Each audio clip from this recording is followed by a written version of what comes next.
Myself, professor doctor Deepak Singh, urinary tract infection. आज हम लोग इससे बात करेंगे क्योंकि बहुत कॉमन डिजॉर्डर है ये यूरिनरी ट्रैक्ट इन्फेक्शन का। सबसे पहला कि यूरिनरी ट्रैक्ट क्या है, जैसा कि आप फिगर में देख रहे हैं, यह यूरिनरी सिस्टम में किडनी है, यूरेटर है, ब्लैडर है, यूरेथ्रा है। तो ये पूरे सिस्टम को हम लोग बोलते हैं यूरिनरी सिस्टम, रीनल सिस्टम बोलते हैं। अब इसमें क्या है ना कि इसमें इन्फेक्शन और इन्फ्लामेशन हो जाता है। इन्फेक्शन के बाद इसमें इन्फ्लामेशन हो जाती है। तो इन्फ्लामेशन अगर देखते हैं तो जैसे किडनी में इन्फ्लामेशन होता है, उसको लोग क्या बोलते हैं, पाइलोनेफ्राइटिस। पाइलोनेफ्राइटिस। यूरेटर में होता है तो क्या बोलते हैं, यूरेटराइटिस बोलते हैं, यूरेटराइटिस। और यूरिनरी ब्लैडर में इन्फ्लामेशन होता है तो इसको सिस्टाइटिस बोलते हैं, सिस्टाइटिस बोलते हैं। और यहाँ पर होता है यूरेथ्रा में तो इसको बोलते हैं यूरेथ्राइटिस बोलते हैं, यूरेथ्राइटिस। अब देखिए, वो तो इन्फ्लामेशन की बात हो रही है, यहाँ पे इन्फेक्शन की बात हो रही है। तो इन्फेक्शन के बाद इन्फ्लामेशन होता है। इस पूरे यूरिनरी ट्रैक्ट को दो पार्ट में बांटा गया है, upper urinary tract, lower urinary tract. तो अपर में दो पार्ट होते हैं, ये दोनों को क्या बोलते हैं, अपर बोलते हैं। इससे ऊपर क्या बोलते हैं, अपर, अपर यूरिनरी ट्रैक्ट। इससे नीचे ब्लैडर प्लस यूरेथ्रा क्या बोलते हैं, इससे नीचे को बोलते हैं लोअर यूरिनरी ट्रैक्ट। सबसे ज्यादा जो है लोअर में इन्फेक्शन ज्यादा होता है, लोअर यूरिनरी ट्रैक्ट में इन्फेक्शन ज्यादा होता है, अपर यूरिनरी ट्रैक्ट में इन्फेक्शन कम होते हैं। इसलिए ज्यादातर रिपोर्ट आपको देखना सिस्टाइटिस और को मिलता है। तो इसमें जो इन्फेक्शन होने को हम लोग बोलते हैं क्या, यूरिनरी ट्रैक्ट इन्फेक्शन। अब इसमें इन्फेक्शन होते किसके कारण है, तो इसमें इन्फेक्शन बैक्टीरिया से। बैक्टीरिया में मोस्ट कॉमन बैक्टीरिया बोलते हैं बी कुलाई ग्रुप। बी कुलाई ग्रुप में होता है स्यूडोमोनास, प्रोटियस, क्लेब्सियल्ला, साल्मोनेला, ये सब ग्रुप, इशेरिचिया कुलाई। ये सब बैक्टीरिया को कॉमन में क्या बोलते हैं, बी कुलाई बोलते हैं।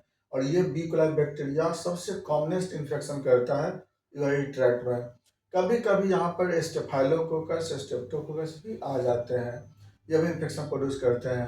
अब हम लोग बात करते हैं दूसरे नंबर पे फंगस के बारे में। तो फंगस में इसमें इन्फेक्शन होते हैं कैंडिडा अल्बिकेंस का। तीसरे नंबर पे आते हैं वायरस के बारे में। तो वायरस में आता है sir rubella and herpes. Third अगले प्रांत में पैरासाइट।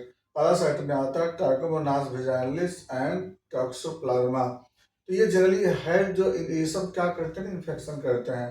अब बात करते हैं कि इन्फेक्शन आते कैसे हैं। तो ये जो इन्फेक्शन होते हैं इसमें सब लगभग जितने भी 95% जो इन्फेक्शन होते हैं वो बाहर से आते हैं। बाहर मतलब यूरेथ्रा के थ्रू इन्फेक्शन वो जो है ना अंदर प्रवेश करते हैं।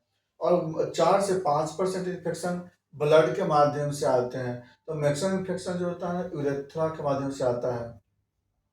तो यूरेथ्रा के माध्यम से आता कैसे है, तो यूरेथ्रा के एरिया में अगर हाइजीन अगर गड़बड़ हो तो उस केस में आसानी से वह यूरेथ्रा से इन्फेक्शन एसेंड कर जाते हैं ऊपर में। तो इसमें फैक्टर क्या क्या होते हैं, सबसे पहला फैक्टर होता है कम पानी पीना। पानी कम पीने से क्या होता है ना कि कम पानी जब पीते हैं तो ब्लैडर में रिफ्लक्स बनता है, तो नीचे से बैक्टीरिया ऊपर चले आते हैं। कम पानी पियेंगे तो आपको किडनी में रिफ्लक्स बनेंगे, तब यहाँ से इन्फेक्शन ऊपर चले जाएंगे। तो जनरली क्या होता है, पानी कम पीने के कारण क्या होता है, रिफ्लक्स बनता है ब्लैडर में प्लस यूरेटर में प्लस किडनी में। तो धीरे धीरे क्या होता है ना कि नीचे से कोई भी सब्सटेंस को ऊपर की तरफ खींच लेता है। ये सबसे मोस्ट कॉमन होता है। और दूसरा होता है हाइजीन गड़बड़ होने के कारण, इस एरिया में हाइजीन गड़बड़ होता है तो उस केस में हो सकता है। और थर्ड में आते हैं फीमेल कंडीशन। फीमेल में मोस्ट कॉमन होता है यूटिया, चूंकि यूरेथ्रा का लेंथ छोटा होता है, आसानी से क्या होता है कि इन्फेक्शन नीचे से ऊपर एसेंड कर जाता है वो। ये बहुत कॉमन फैक्टर होते हैं। और ये बता दें कि इन्फेक्शन सबसे ज़्यादा सबसे ज़्यादा इन्फेक्शन आपको ब्लैडर में होता है, उससे कम यूरेटर में होता है, और सबसे कम किडनी में होता है, क्योंकि इन्फेक्शन यही जाते हैं। अब बाहर से हेमाटोजेनिक जो आपके इन्फेक्शन आते हैं ना, उसमें बहुत रेयर इन्फेक्शन वहाँ पे आ सकते हैं, वो भी स्टेफाइलो या स्टेप्टोकोकस वहाँ पे आ सकते हैं। तो इन्फेक्शन के समझ में आपको आया कि इन्फेक्शन कौन कहाँ से आते हैं वहाँ पर। तो मोस्ट कॉमन इन्फेक्शन आपको यूरेथ्रा से इंटर करता है। तो इस फैक्टर भी समझ में आ गया कि फैक्टर क्या होते हैं इसमें। अब बात करते हैं सिम्टम। अगर यहाँ पेशेंट को यूटीआई का इन्फेक्शन होता है तो क्या क्या सिम्टम आता है पेशेंट में। तो सबसे पहला सिम्टम आता है पेशेंट में कि बार बार पेशेंट को पेशाब लगता है, फ्रीक्वेंसी उसका बहुत ज़्यादा होगा, थोड़ी ही पेशाब लगेगा और बहुत लगता है कि अर्जिंग बहुत ज़्यादा है पेशेंट को, रिपीटेड यूरिनेशन पेशेंट को डेवलप होता है, फ्रीक्वेंसी पेशेंट को बहुत हाई रहता है यूरिनेशन का, और प्लस यहाँ जो यूरिन अगर लगेगा भी ना तो वह यूरिन जल्दी रुक नहीं पाता, तो अब जो होता है ना वह पास आउट होने की बात होती है, उसमें थोड़ी इनकन्टीनेंसी की चांस होती है। ये बहुत जो फ्रीक्वेंसी बहुत हाई लगा होता है उसमें। दूसरी तरफ क्या होता है उसमें, पेशाब करते समय जलन होता है, बर्निंग सेंसेशन होता है वहाँ पर, जब भी पेशाब करे पेशेंट को दर्द होता है बहुत सारे पेशेंट को, लोअर एब्डोमेन में पेन होता है पेशेंट को, और पेशाब का कलर हो सकता है कि व्हाइटिश भी आ सकता है पेशाब का कलर इसमें। व्हाइटिश इसलिए कि पस बनेंगे तो व्हाइटिश आ जाते हैं, कभी कभी इसमें से ज़्यादा इन्फेक्शन अगर रहा ब्लैडर में तो वहाँ पर व्हाइटिश, यहाँ पर अल्बुमिन भी कभी कभी पास करते हैं यहाँ पे, तो इसके कारण क्या होता है वहाँ पर आपको वहाँ पे कलर भी चेंज रहेगा यूरिन का।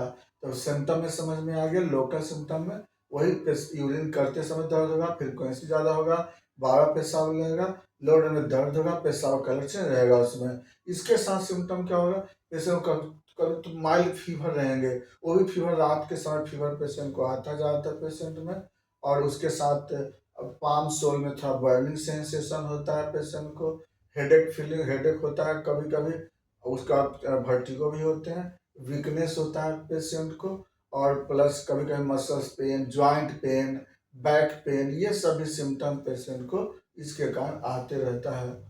अब बात करते हैं इसके कारण कॉम्प्लिकेशन क्या होंगे। तो कॉम्प्लिकेशन होगा पेशेंट को कि पाइलोनेफ्राइटिस होगा, किडनी में पस बन सकता है उसमें, और स्टोन बन सकते हैं, यहाँ से यहाँ तक कहीं भी स्टोन डेवलप कर सकता है उसमें। और ये तो इसका कॉम्प्लिकेशन हो गया। पता कैसे लगाएंगे यूरिनरी ट्रैक्ट इन्फेक्शन का, तो इसके पता लगाने का सबसे अच्छा तरीका है कि यूरिन कल्चर और सेंसिटिविटी।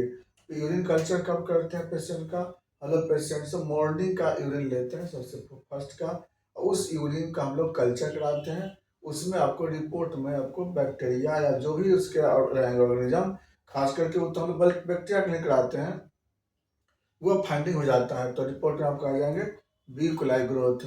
उसके बाद दूसरा जांच क्या कराते हैं, routine examination of urine, R F urine, routine examination कराएंगे तो उसमें आपको पस सेल मिलेगा, या हो सकता है ट्रेस अमाउंट ऑफ प्रोटीन भी मिल सकता है। उसके बाद टीएलसी कराएंगे तो बढ़ा हुआ मिलेगा, और डीएलसी में न्यूट्रोफिलिया मिलेगा। इतना ही जांच कराते हैं। क्या क्या बोले हम लोग, एक यूरिन कल्चर कराएंगे, रूटीन एग्जामिनेशन ऑफ यूरिन कराएंगे, टीएलसी कराएंगे और डीएलसी कराएंगे, दो पेशाब का जांच है, दो ब्लड का जांच है, तो ये सब मतलब पता लग जाता है, कंफर्म पेशेंट का यूटीआई पता लग जाता है। अब हम लोग बात करते हैं इसका ट्रीटमेंट के लिए। तो यूटीआई का ट्रीटमेंट के लिए हमें सबसे पहले समझना होगा कि किस वजह से इन्फेक्शन हुए हैं। फिर भी हम लोग क्या करते हैं, सबसे पहले बताते हैं इसके मैनेजमेंट वही है कि पेशेंट को बोलते हैं खूब पानी पीने के लिए बोलते हैं पेशेंट को, और हाइजीन मेंटेन करने के लिए बोलते हैं, ये बहुत इंपॉर्टेंट फैक्टर होती है, हाइजीन मेंटेन प्लस पानी को ज़्यादा बोलते हैं इंटेक करने के लिए। अब बात करते हैं हम लोग कि दवा में क्या देते हैं, ड्रग्स में क्या चलाते हैं। होम्योपैथिक दवा में हम लोग, होम्योपैथिक दवा से बहुत जल्दी और आराम से ठीक हो जाती है, इसमें कोई भी दिक्कत इसमें नहीं होती है।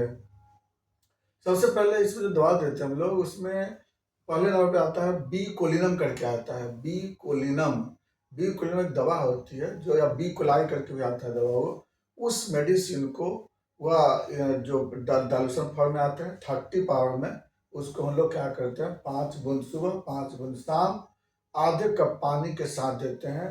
और ले देखो पानी से पानी में इसलिए बोले हैं देने के लिए, कम से कम इस बहाने बड़े पानी का अमाउंट भी तो बढ़ेगा ना, इसलिए दोनों बात है कि फायदा तो ज़्यादा पानी में ही करते हैं ये। नंबर 2, दूसरे नंबर पे क्या करते हैं, थूजा। थूजा 200 में डेली सुबह में खाली पेट पेशेंट को हम लोग देते हैं, उसको भी हम बोलते हैं पानी के साथ लेने के लिए। थर्ड नंबर पे हम लोग क्या करते हैं, हम लोग cantharis, cantharis mother tincture, cantharis Q में आता है, मदर टिंचर में आता है, उस कैंथरिस क्यू को 10 बूंद 3 बार आधे कप पानी के साथ देते हैं। और चौथे नंबर पे हम लोग देते हैं ferrum phos 6x। Ferrum phos 6x biochemical दवा होती है। फेरम फॉस 6x को जो होता है ना, 5 टैबलेट 2 बार भी दे सकते हैं, 3 बार भी दे सकते हैं। आधे कप गुनगुने पानी के साथ उसको आप दे सकते हैं। ये जो ई दवा तो बहुत ही सटीक दवा है। और ऐसे देता हूँ तो पहला बीकुलाइन दवा बोल दिए, दूसरा थूजा बोले, तीसरा पे कैंथिस बोले, चौथा फेरापस बोले। अगर ये दवा देते हैं तो बहुत ही जल्दी पेशेंट को आराम होती है। हाँ, अगर नहीं आराम होता तो हम इसमें आगे फिर धीरे धीरे पोटेंसी को भी बढ़ाते हैं। ये था आपको यूटीआई का प्रॉब्लम, चाहे वो अपर यूटी का लोअर का हो, आप आराम से इलाज कर सकते हैं। अगर कोई प्रॉब्लम हो तो आप हमें क्वारी कर सकते हैं, व्हाट्सएप पर रिपोर्ट भेज सकते हैं इसका, उसके अलावा फिर ट्रीटमेंट करते हैं। बाकी बात चलेंगे फिर नेक्स्ट वीडियो में। Thanks for watching.